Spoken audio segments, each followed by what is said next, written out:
سوتم آزاده. آره آها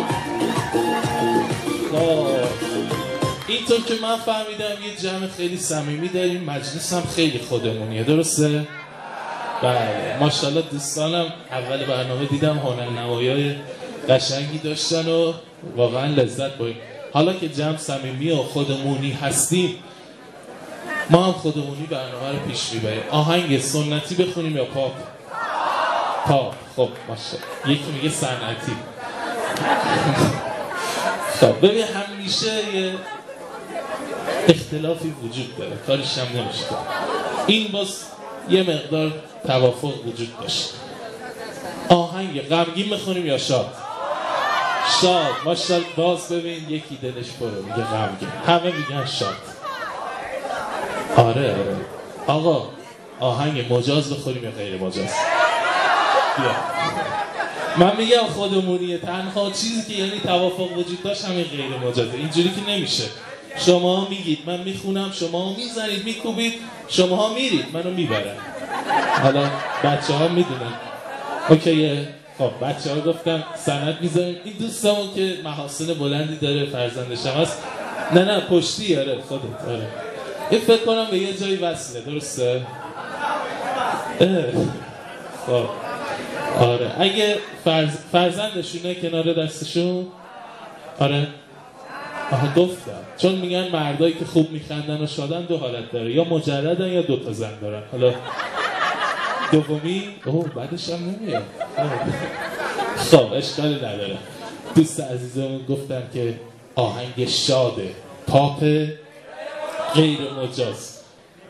صحبت از این خواننده شد. من یه قضیه جالبی را یادم افتاد کوتاه بگم و بریم که شادش کنیم. چند وقت پیش من رفته بودم ژاپن. چیه بابا به من نمیخوره برم ژاپن. سامورایی نه تایلند نگفتم ژاپن. آقا گفتم رفتم ژاپن همه گفتن اوه شما در من ایرادی میبینی؟ دراز خودتی نامرد. حالا بگم یا نگم؟ چند وقت پیش من رفته بودم ژاپن. یه ژاپنی دست ما رو گرفت برد یه کنسرت همین شکلی شلوغ پر جمعیت. من فکر کردم چه خبره. رفتیم وارد سالن که شدیم دیدم یه خواننده ژاپنی چارزانو نشسته این جلو شروع کرد به خوندن. چه جوری؟ جین جون جین. اینو که خون باورتون نمیشه. همه ژاپنی‌ها شروع کردن به دست چی سوتورا. من به ژاپنی گفتم چی گفتم دست زدم. گفت میگه زندگی زیباست، عشق زیباست، بیا با هم زندگی کنیم و به هم دیگه عشق بورزیم. گفتم همین دوتا حرف هم معنی داشت. گفت آره. گذشت و این ژاپنی اومد ایران. گیر داد به من که منو ببر کنسرت. ما هم دست اینو گرفتیم بردیم یه کنسرت موسیقی سنتی بفهمه موسیقی ایران یعنی چی. خلاصه رفتیم وارد سالن که شدیم خواننده ایرانی شروع کرد بخوندن. چه جوری؟